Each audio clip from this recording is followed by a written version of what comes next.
I want to start this by saying something clearly, because people love to misinterpret silence as loyalty and criticism as hatred. I was never on anyone's side except the side of what was right. Not content creators. Not opportunists. Not personalities. And not even the family as a whole when the facts didn't support it. I was always focused on the most vulnerable people in this situation and whether they were actually being protected or just being used. Now that Patrick has been arrested, the internet has done what it always does. It picked teams. It picked villains. It picked heroes. And it started rewriting history in real time. Some people are acting shocked. Others are acting like they saw it coming all along. But if you strip the noise away, what's left is something much simpler and much uglier. This didn't fall apart because of one mistake. It fell apart because multiple people believed they could operate in plain sight without consequences. Patrick believed it would go unseen. Eric believed it would go unseen. And for a while, they were right. That's the part people don't want to admit. For months, money was moving. Content was being monetized. Lives were being broadcast. Contracts were being discussed. Cash apps were being promoted. And everyone involved believed they were smart enough to keep it just clean enough, just confusing enough, that nobody would ever fully untangle it. But here's the thing about money and vulnerable people. The more you mix them, the more attention you attract. Not from viewers. From systems. From agencies. From people whose entire job is to look for patterns that don't make sense. And this pattern didn't make sense. I've said this before, and I'll say it again now that one of them is sitting in jail. The biggest mistake wasn't filming. It wasn't visiting. It wasn't even monetizing content. The moment everything went wrong was when control replaced transparency. When money stopped being simple. When agreements stopped being clear. When contracts entered a space where no one should have been signing anything without independent protection. That's where this turned from messy into criminal. People keep asking whether Patrick was overcharged. Whether the felonies will stick. Whether this will get pled down. And legally, sure, there are arguments to be made. Amounts matter. Intent matters. Cooperation matters. But morally, the question is already answered. You don't build an income stream around people who cannot fully understand what's being built around them. You don't decide for yourself how much they deserve from their own story. You don't turn human beings into a brand and then act surprised when the law asks where the money went. This is where people start getting uncomfortable because it forces them to look at things they supported, videos they watched, links they clicked, money they sent, and they want it to be clean. They want it to be simple. They want one bad guy so they can move on. But that's not how this works. Patrick didn't operate alone. Eric didn't operate in a vacuum. And the system didn't suddenly wake up one day out of nowhere. This built slowly, quietly, and very publicly. There's a reason why the charges are what they are. Intellectual disability is a protected class. That's not emotional language. That's legal reality.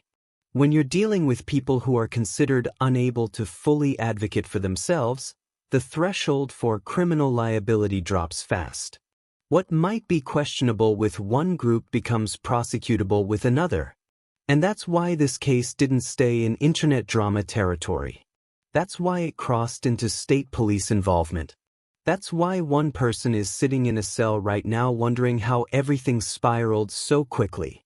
People keep saying, well, Eric hasn't been arrested. That's true. So far. But lack of arrest does not equal lack of involvement. And anyone who's paid attention to how these cases unfold knows that cooperation often determines who gets charged first, who gets charged later, and who doesn't get charged at all. I'm not saying anything as fact beyond what's public. I'm saying this as pattern recognition. When one person goes down and another walks away clean, it's rarely because only one person touched the mess. It's because someone helped explain it. And that's where this story gets even darker. Because while people online argue about who deserves jail time, the family itself has been shattered. 3 people removed. 2 left behind. Silence enforced. Contact restricted. And the public still arguing as if this is a YouTube feud instead of a real investigation with real consequences. This is not entertainment anymore. This is a case study in what happens when vulnerability meets monetization without guardrails. If Patrick had set this up differently, if there had been flat fees, clear payments, third-party oversight, transparent accounting, none of this would be happening right now. That's not speculation. That's reality. Plenty of channels pay interviewees. Plenty of content creators compensate subjects ethically. That model exists for a reason. But greed changes math. When you start believing you deserve more than the people whose lives you're profiting from, you stop protecting yourself. You stop protecting them. And eventually you get noticed. That's where we are now. Patrick is arrested. Eric is quiet. The family is separated. And the internet is pretending this came out of nowhere. It didn't. And the hardest question hasn't even been answered yet. Why are Betty and Larry still being kept away from their siblings? Is it about safety? Is it about evidence? Is it about control? Or is it about the fallout from a scheme that went further than anyone wants to admit? That's what we're going to get into next. But before that, I want you to sit with this and answer honestly. Do you think Patrick and Eric believed they would never be held accountable? Comment below and tell me what you think. Once you move past the arrest headlines and the Facebook arguments, you're left with something much heavier than a debate about guilt. You're left with the timeline. And timelines don't lie the way people do. This didn't unravel overnight.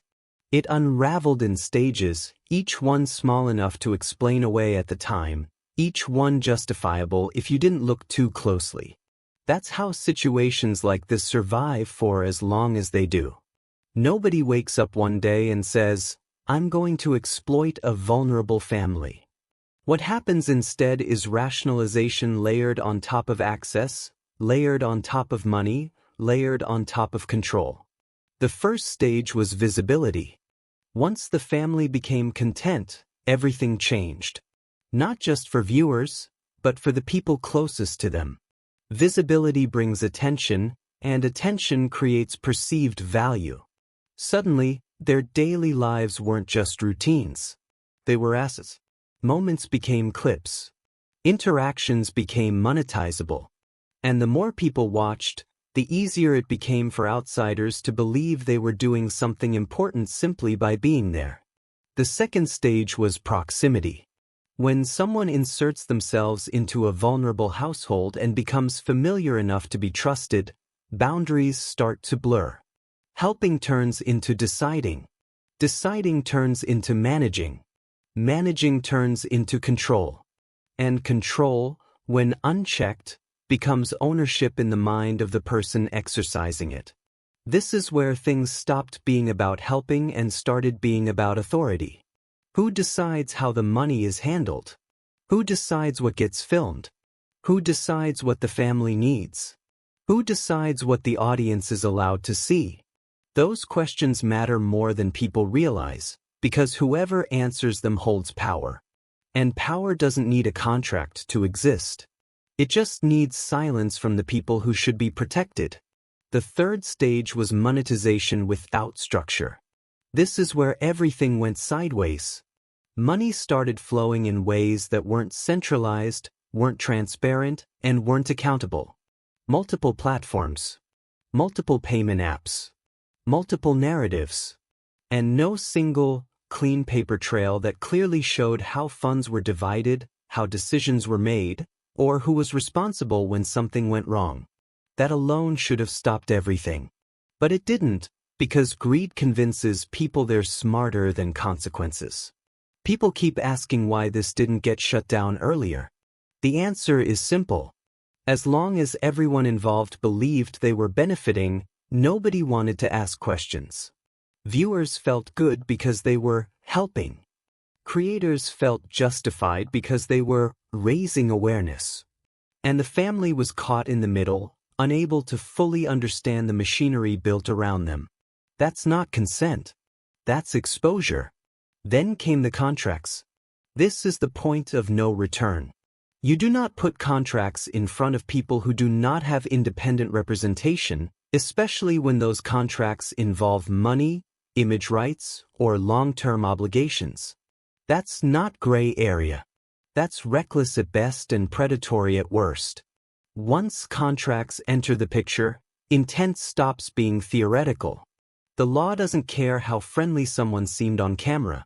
It cares about who benefited, who signed what, and whether the people signing understood what they were agreeing to.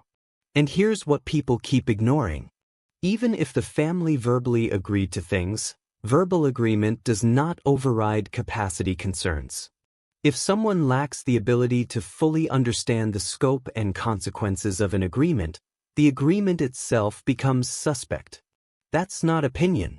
That's legal principle. This is why the protected class designation matters so much. When the law sees intellectual disability, it doesn't just see vulnerability. It sees obligation. It places a higher burden on anyone interacting financially with that person. The responsibility shifts.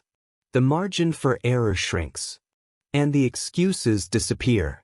This is why Patrick's charges aren't just about fraud. They're about exploitation. And exploitation isn't defined by how much someone smiles on camera. It's defined by imbalance. Who knew more? Who controlled more? Who gained more? Now let's talk about Eric, because this is where emotions start boiling over. Some people want him arrested immediately. Others defend him like he's untouchable. Both sides are missing the point. The question isn't whether he's been charged yet. The question is what role he played when things started collapsing. Eric didn't just show up and leave quietly. He made moves. He called agencies. He escalated situations. He positioned himself as someone with solutions while simultaneously describing the environment as unsafe. That contradiction matters. If things were unsafe enough to require repeated agency involvement, why was it acceptable to monetize content there for months?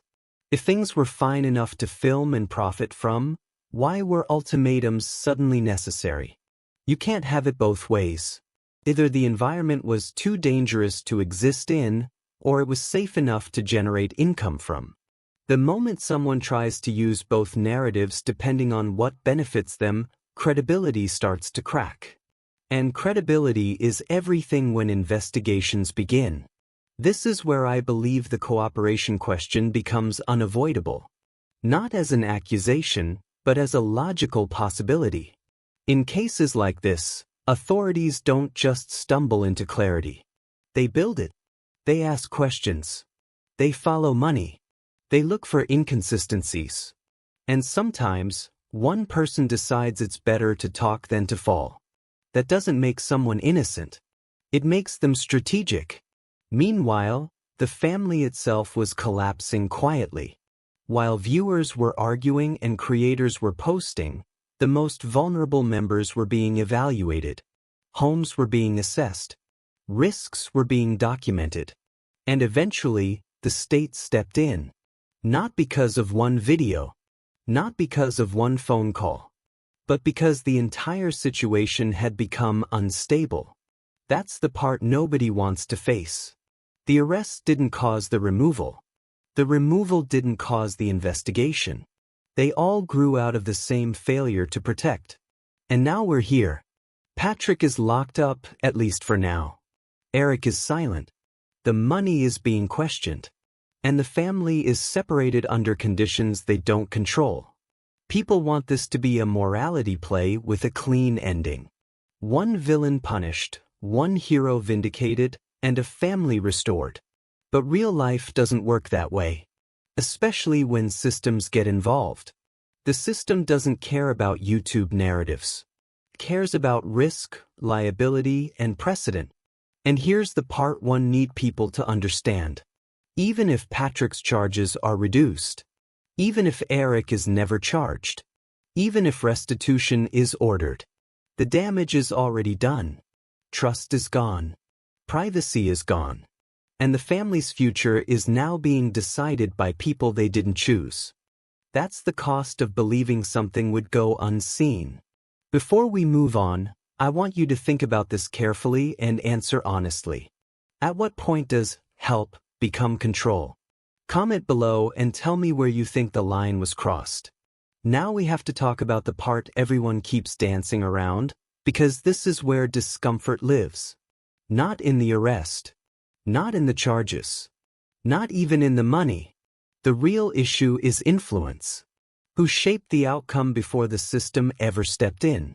Because what happened to this family didn't start with a jail cell. It started with narrative control.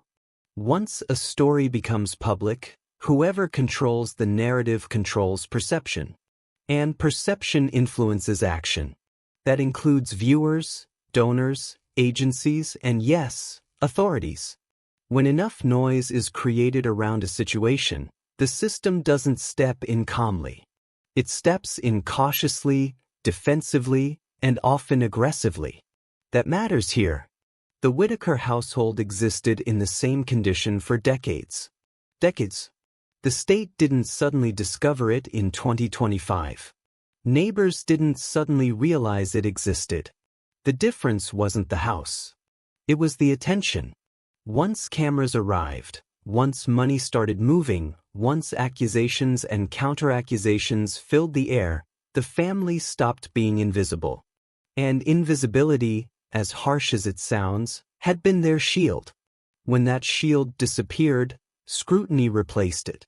And scrutiny doesn't come alone. It brings judgment. This is where responsibility becomes shared, even if guilt does not.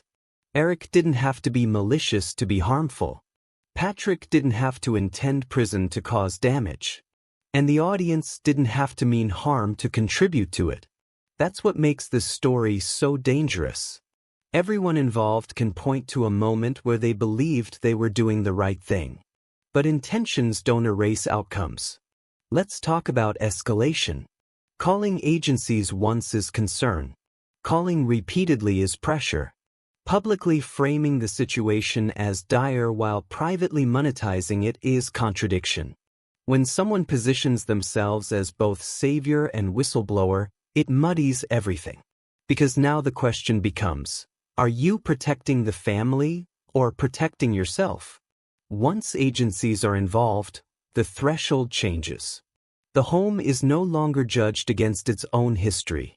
It's judged against regulations, risk assessments, and liability frameworks. And the moment the state believes it could be blamed for inaction, removal becomes the safest option for them. That doesn't mean it's the best option for the family. This is where people misunderstand the system.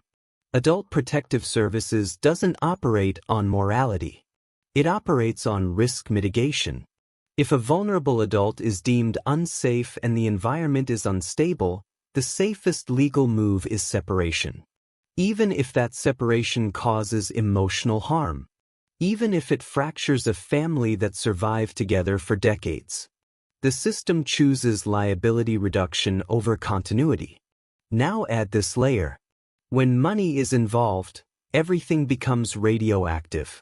Once there are allegations of financial exploitation, especially involving a protected class, the state's posture shifts again. Now it's not just about safety. It's about evidence. Preserving it. Preventing further exploitation. Cutting off access. Restricting communication. That explains a lot of what people don't understand right now. Why Betty and Larry can't get answers. Why contact is limited or non-existent. Why nobody will confirm where the others are. It isn't cruelty. It's containment. But containment feels like punishment when you're the one locked out. Now let's address something uncomfortable that viewers rarely admit. The audience played a role. Not because they watched. Not because they cared. But because attention became currency. Views created leverage. Donations created pressure. Outrage created urgency. And urgency is the fastest way to make bad decisions look necessary. People demanded updates. People demanded access. People demanded proof. And in that environment, calm solutions don't survive. That pressure cooker didn't just affect creators. It affected the family. It affected agencies. It affected everyone watching from the outside who suddenly felt entitled to answers. And entitlement is the enemy of protection. This is where the idea of "they would have been fine if left alone" becomes complicated. Would the family still be together? Probably. Would the house still be unsafe? Likely. Would they still be invisible? Invisibility protected them from exploitation, but it also protected neglect. Both can be true at the same time. That's the moral paradox nobody wants to sit with. The intervention didn't happen in a vacuum. It happened in a storm created by content, money, control, and collapse. Now we need to talk about BJ, because avoiding that conversation is dishonest. BJ's situation is not separate from this story. It's a consequence of it. When a family loses its internal balance, when outside forces disrupt long-standing roles, chaos fills the gap. Asking for money in that environment doesn't automatically make someone a villain, but it does raise serious concerns, especially when sobriety, stability, and accountability are unclear. People sending money aren't just donating, they're enabling decisions. And when those decisions involve legal matters, housing, or attempts to reunite a family, the risks multiply. Good intentions don't replace capacity. This is why I've said repeatedly, no individual in this situation should be handling funds without oversight. Not BJ. Not Eric. Not Patrick. Not anyone. Money should have gone one place. With one ledger. Under one transparent structure. That didn't happen. And now everyone is paying for it. Here's the hardest truth of part 3. The family didn't lose control because of one bad actor. They lost control because too many people believed control was theirs to take.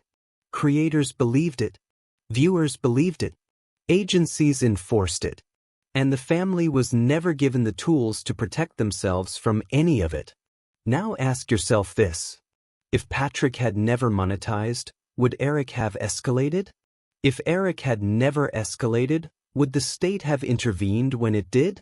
If the state hadn't intervened, would the family still be together? There are no clean answers. Only consequences.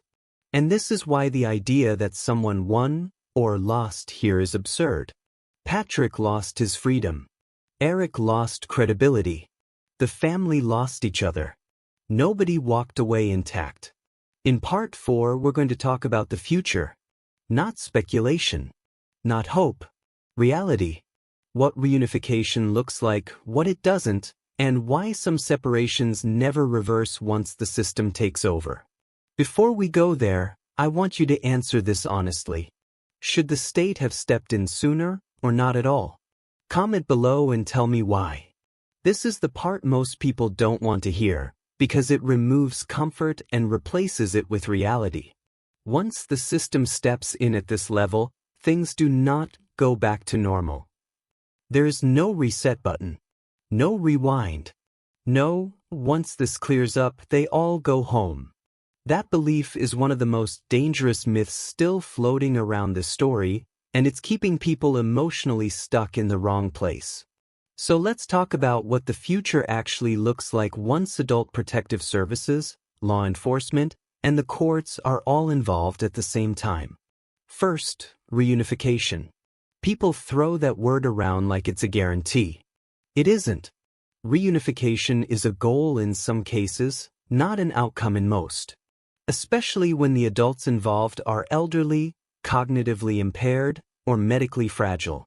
Especially when the home itself has already been deemed unsafe. Especially when there is an open fraud investigation connected to the household. Reunification requires several things to happen at once, not eventually, but concurrently. The environment must be demonstrably safe. Care must be consistent, documented, and verifiable. Finances must be clean, transparent, and supervised. There must be no active risk of exploitation. That's not an emotional checklist. That's a legal one. Now ask yourself honestly, who, right now, is in a position to provide all of that? Betty and Larry are elderly. They are grieving. They are isolated. They are being monitored. Even if their intentions are pure, capacity matters more than love in the eyes of the system. BJ may want to help, but wanting is not the same as being qualified. Stability, sobriety, housing, and legal standing matter. The system does not operate on promises. It operates on proof. And outsiders? They are no longer an option at all. Not after what already happened. Which brings us to the hard truth. The system does not see the Whittaker family as a single unit anymore. It sees individuals with separate risk profiles. That's a quiet but devastating shift. Timmy is not evaluated as part of a family. Ray is not evaluated as part of a household. Lorraine is not evaluated as part of a group. They are evaluated independently. And once that happens, keeping them together is no longer the priority. Safety is. That doesn't mean they're being mistreated. It means emotional continuity has been deprioritized in favor of medical, legal, and structural stability. This is where people get angry and say, but they lived together their whole lives. And that history is acknowledged emotionally, but it doesn't outweigh present risk legally. That's how the system works. Cold. Procedural. Unforgiving. Now let's talk about contact, because this is where confusion turns into resentment. Why can't Betty and Larry just call? Why can't they visit? Why won't anyone tell them where the others are? Because once an investigation touches exploitation, access becomes evidence-sensitive. Phone calls can be influenced. Visits can be coercive. Information can leak. The system assumes risk by default, even if no one intends harm, especially when the people involved are considered a protected class. This is the part that feels cruel, but it isn't personal. It's procedural. The state does not trust anyone in the original environment until everything is resolved. And that resolution doesn't happen quickly. Which brings us to time. People think arrests bring closure. They don't. They bring delay. Once charges are filed, everything slows down. Agencies stop making permanent decisions. Courts pause. Caseworkers wait. Because once someone is charged, anything done before the legal dust settles can be challenged later. So while people online are screaming for answers, the system is doing the opposite. It's freezing. That's why silence feels so loud right now. Now let's talk about the house.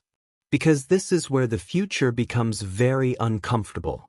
The house is not just a place. It's a liability. Unsafe conditions plus elderly occupants plus reduced household size equals escalating risk.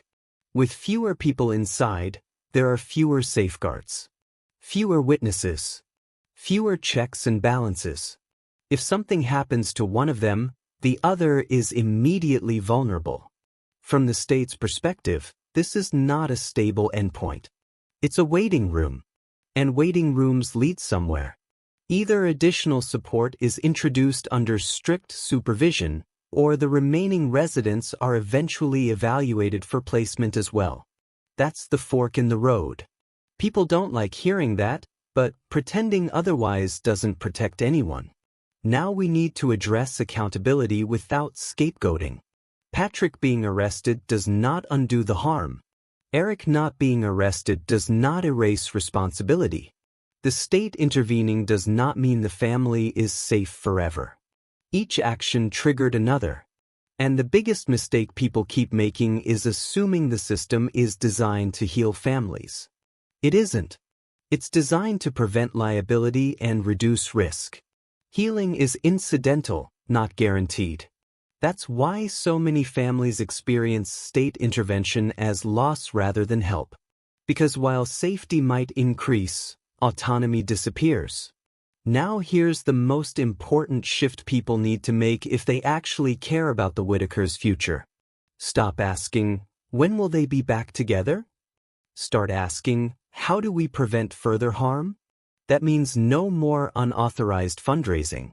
No more self-appointed saviors.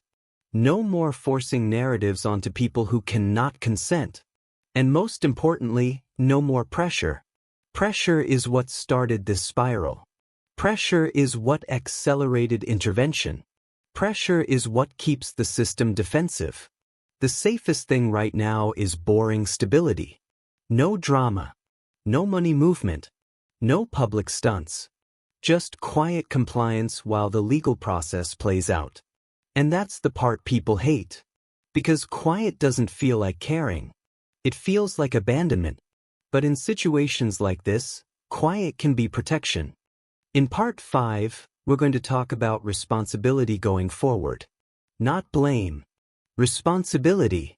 Who needs to step back, who needs to step up, and what ethical support actually looks like now that the damage is done. Before you move on, I want you to answer this honestly.